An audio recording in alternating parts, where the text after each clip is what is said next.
While it is common knowledge that Zen Buddhists used meditation of various sorts in their arts of mind cultivation, original Zen and imitation Zen cultism may also be distinguished in a parallel manner by comparison of specific attitudes toward meditation. Zen that is exaggerated into a meditation cult, in which meditation assumes the status of a value in itself, or attention is fixated on a given posture or procedure presented as inherently sacrosanct, is a characteristic deterioration. This is more of the nature of fetishism than enlightenment, as is particularly evident in cases where meditation is done ritualistically in random groups according to fixed schedules, even under pressure. Such activity results in obsession, not liberation. This was not the procedure of the masters, and it is not recommended in classical Zen meditation texts. The great master Dawei said, "Nowadays they sound a signal to sit and meditate. If you want a solemn scene, there you have it. But I don't believe you can sit to the point where you attain stability. People who hear this kind of talk often think I do not teach people to sit and meditate, but this is a misperception. They do not understand expedient technique. I just want you to be in Zen meditation whether you are working or sitting, to be essentially at peace, whether you are speaking, silent, active, or still." An Introduction to Zen. While we persistently look forward for tomorrow's technologies to solve our problems, writes Robert V. Adams, CEO, Xerox Technology Ventures and President, World Business Academy, we often find ourselves simultaneously looking backward, re-examining ancient wisdom on how to understand and enjoy ourselves and others in the process. As the practical relevance of ancient wisdom to modern problems becomes increasingly apparent, there is an ever greater need to retrieve these essential insights from ages of cultural overlay, embellishment, and historical decline. Whether we are simply interested in developing the cosmopolitan outlook proper to citizens of the world, or whether we are also interested in higher philosophy and free thought, today it is no longer plausible to regard world wisdom traditions as the domain of esoteric cultists and fringe intellectuals. The effort to extract useful knowledge and pragmatic procedures from ancient lore is a hallmark of the original science of mind known as Zen. While many sects and cults eventually grew up around the traces of original Zen, as a rule these spin-offs returned to the very same sort of sentimental religiosity and dogmatic authoritarianism that original Zen eschewed, making them useless, even counterproductive, in the way of Zen mind liberation. The essence of original Zen is self-understanding and self-realization. In classical Zen terminology, this development is called attainment of maximum potential and maximum function. This is envisioned as a kind of liberation and a kind of awakening, which the many techniques of Zen mind art are designed to provoke and develop. The Zen understanding of the human condition is that we habitually get ourselves into all sorts of binds on account of our vulnerability to the influences of external and internal changes. The crux of the problem seems to be a lack of fluidity, a sort of rigidity in the way we view the world and think about it. In a famous Zen simile, we are like someone in a boat who thinks the bank of the river is moving. Closer observation reveals it is the boat that is moving, resulting in a changing perspective. Similarly, through Zen understanding we can observe the changes in our bodies and minds that cause our view of the world and feelings for other people to fluctuate from time to time, altering our reactions and behavior. In this way we can gain an extra perspective on ourselves and our lives, a more objective point of view, less distorted by unexamined biases and undetected inner currents, and thus master our own potential. What is the true self that Zen seeks to understand and to realize? To say it is like something, replied one ancient master, would be to miss the mark. A description, after all, is not the self itself. Zen seeks direct knowledge that must be experienced oneself. The use of Zen theory and concentration formulas is to arouse this latent faculty while making it possible to monitor its performance both rationally and intuitively. Many famous Zen sayings illustrate the seeming paradox of the self, so near at hand and yet so subtle and inscrutable to the self itself. Though it has long been in use, when questioned, no one knows what it is. What is this? Everyone uses it every day, without being aware of it. How to become aware of it, and how to use this awareness as a foundation for mastering its use, is the task of Zen realization. It could be said that the object of Zen, therefore, is to awaken the self and to develop it to a degree of maturity that is not dictated merely by physical or social needs. This involves inward discovery and empowerment of an autonomous core of subtly conscious, intelligent awareness, which oversees and harmonizes the instinctual, emotional, social, and intellectual facets of one's being. In Zen terminology, this faculty is sometimes referred to as the director, by way of allusion to the function of the mature self. Referred to in Zen lore as the work, the development of the director is summed up with characteristic precision and beauty in a Buddhist scripture often quoted in Zen literature. It is better to master the mind than be mastered by mind. Thus, self-knowledge is an aim, but it is also a means. Self-knowledge is a means of deeper self-understanding, and ultimately of self-realization. In other words, self-knowledge in the Zen process is not pursued by means of theoretical study, but by means of itself. How this is accomplished is the content of Zen study. When this is done, everything turns into Zen learning.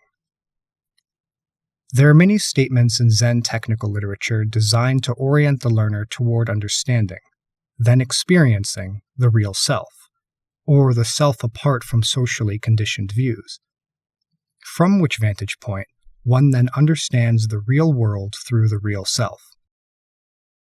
You do not need to seek, said one of the great masters, but you must save yourself. No one can do it for you. The original Zen teachings fostered the utmost and supreme independence and supreme responsibility for oneself. In order to overcome the potential for self-deception inherent in this posture, Zen masters insisted on experiential insight into the most fundamental nature of being itself. This was called seeing nature, or seeing essence.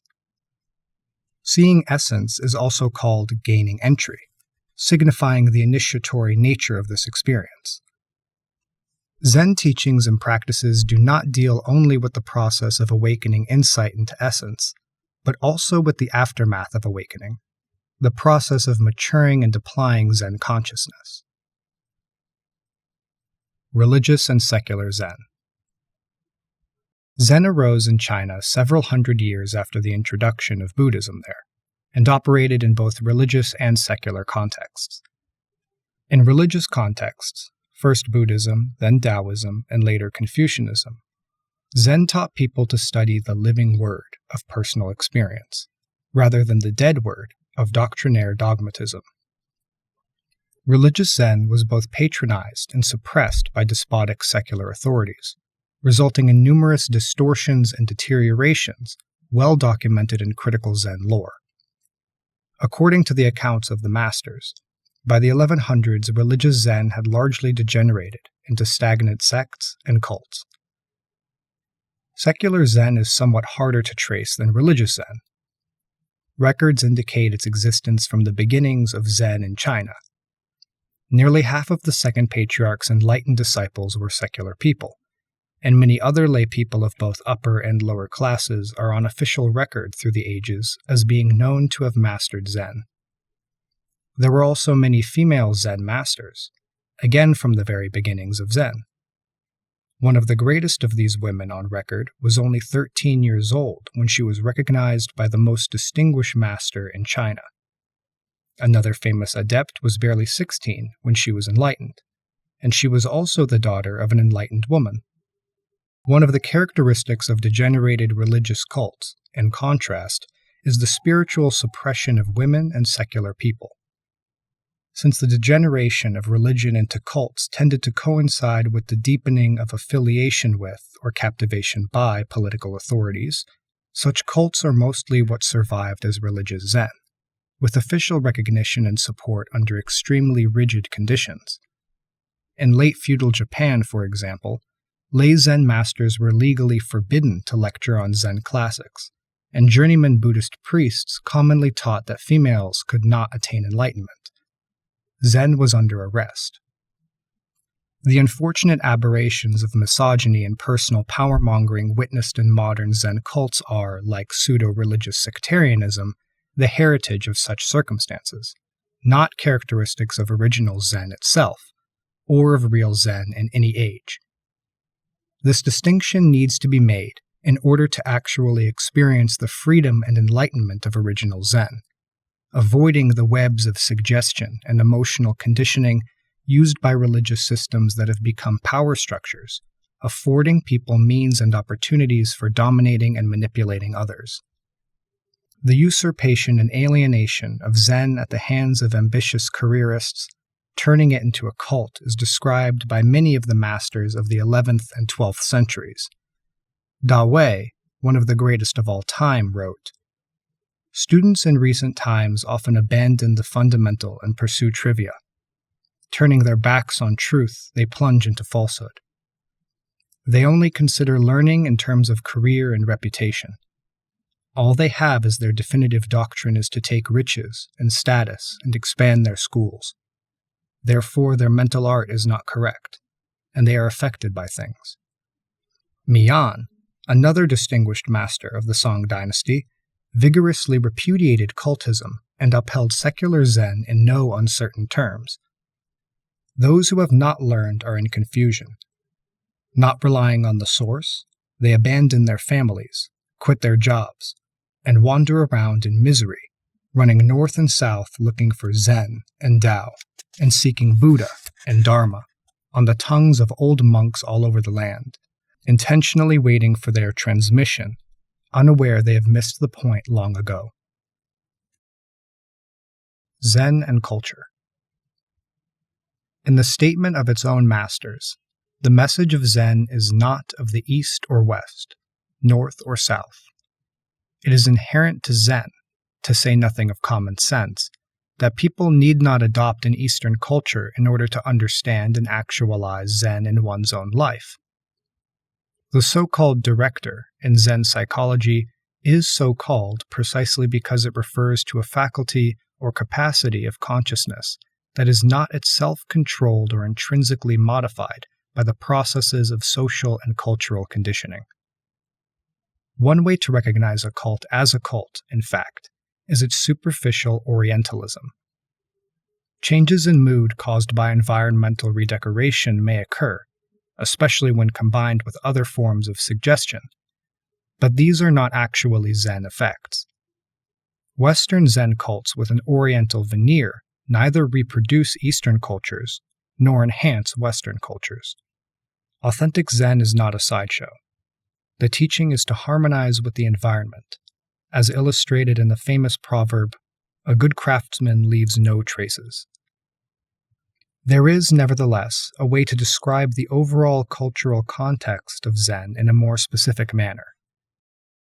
Zen Master Foyan refers people to the 5th stage of enlightenment, according to the teaching of the 10 stages in the comprehensive Flower Ornament Scripture, a favorite book of many classical masters, and source of many of their teachings and techniques.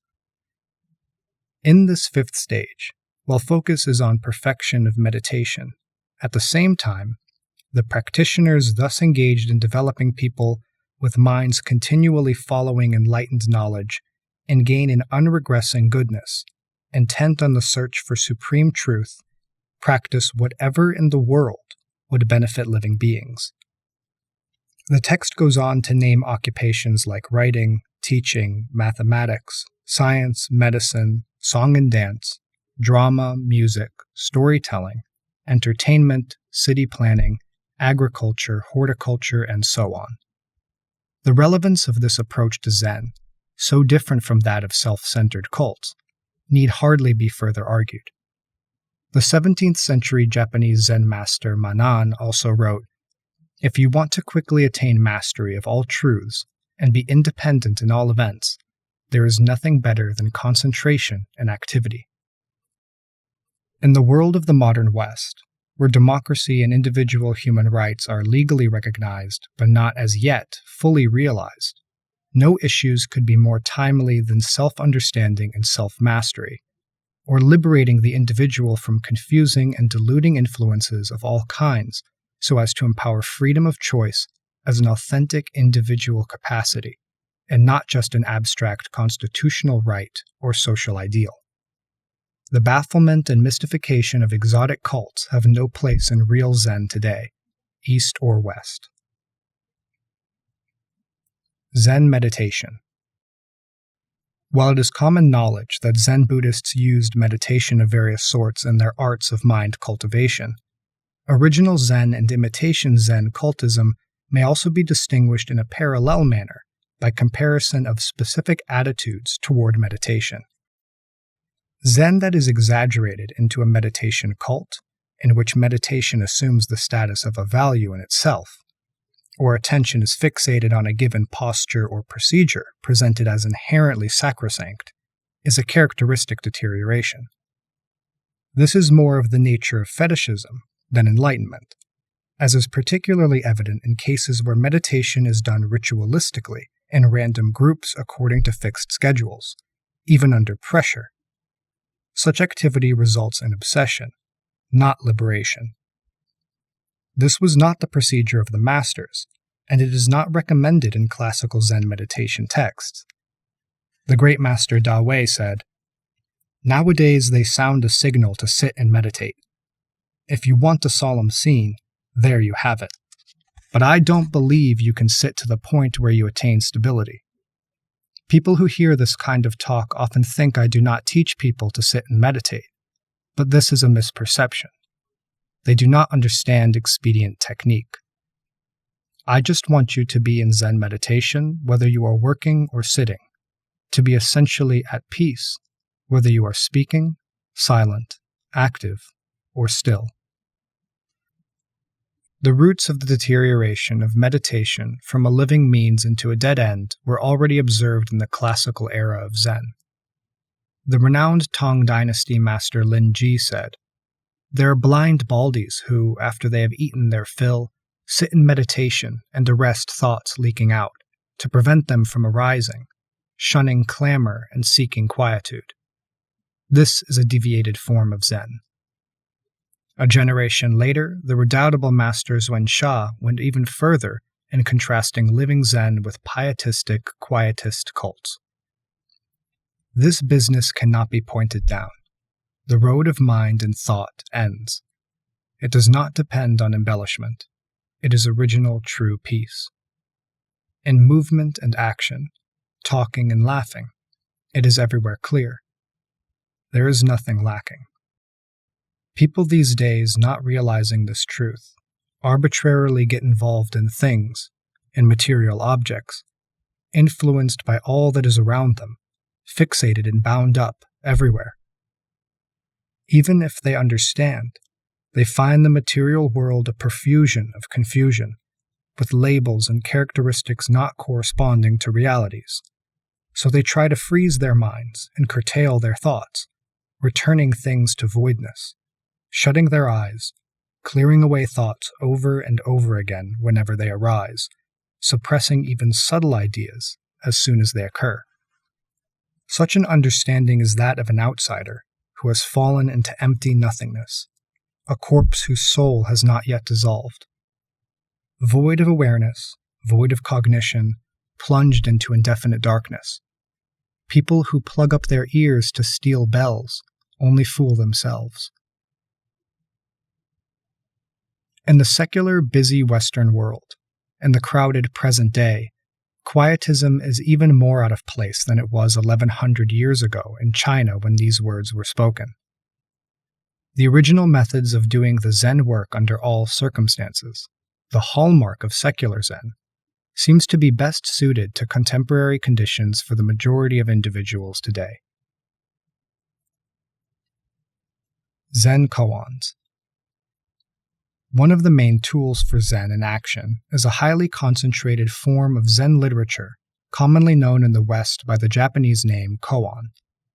These Zen sayings and stories were a means used even by classical Zen masters to help people avoid the extremes and exaggerations of deviated Zen, so eloquently analyzed in their talks, yet so easy to forget in the course of daily life.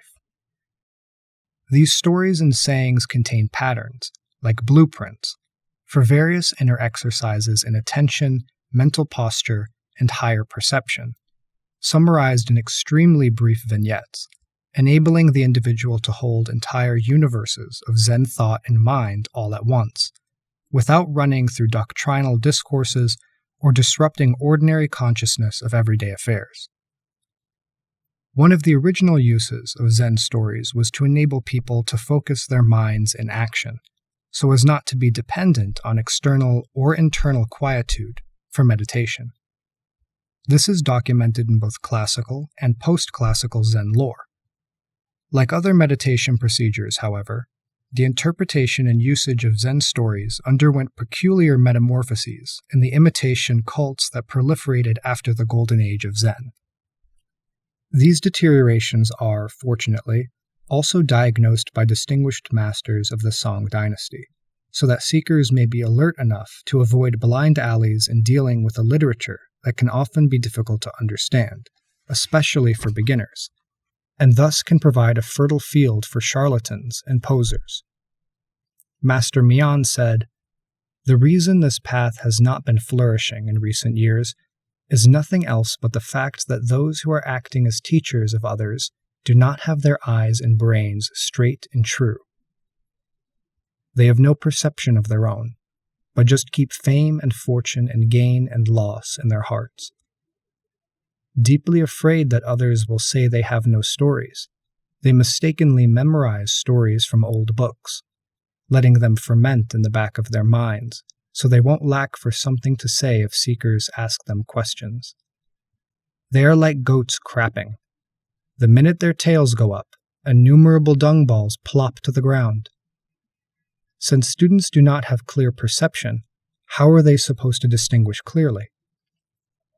Students believe deeply, with all their hearts, so unseeing individuals lead unseeing crowds into a pit of fire.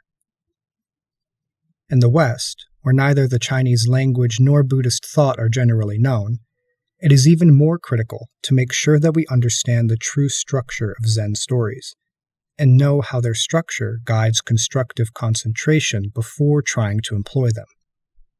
Considering what became of Zen koans even in the land of their origin, if we are to derive any real living enlightenment from contemplation of Zen stories, we must beware of naively mistaking bafflement or mystification for authentic Zen effects.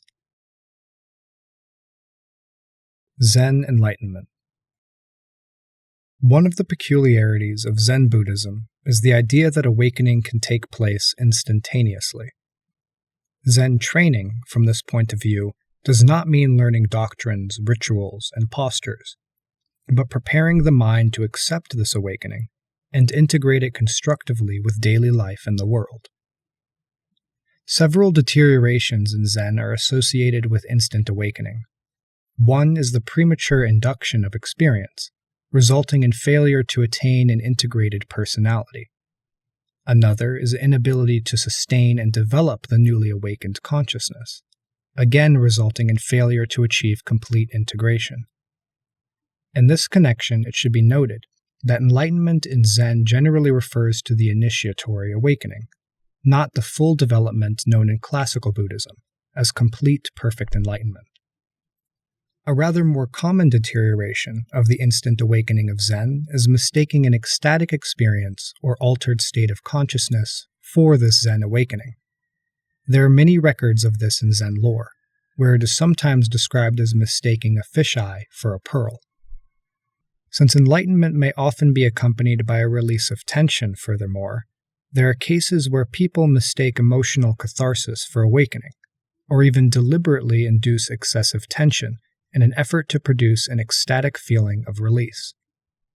Attempts to mimic the Zen effect in this way can be observed in both Eastern and Western cults, especially in recent generations. A more radical deviation in the sudden enlightenment teaching was the doctrine that there is actually no such thing. This became fashionable among cultists in both China and Japan many centuries ago.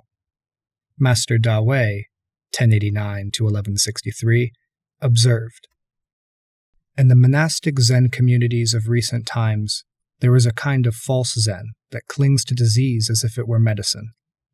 Never having had any experiential enlightenment themselves, they consider enlightenment to be a construct, a word used as an inducement, a fall into the secondary, a subordinate issue.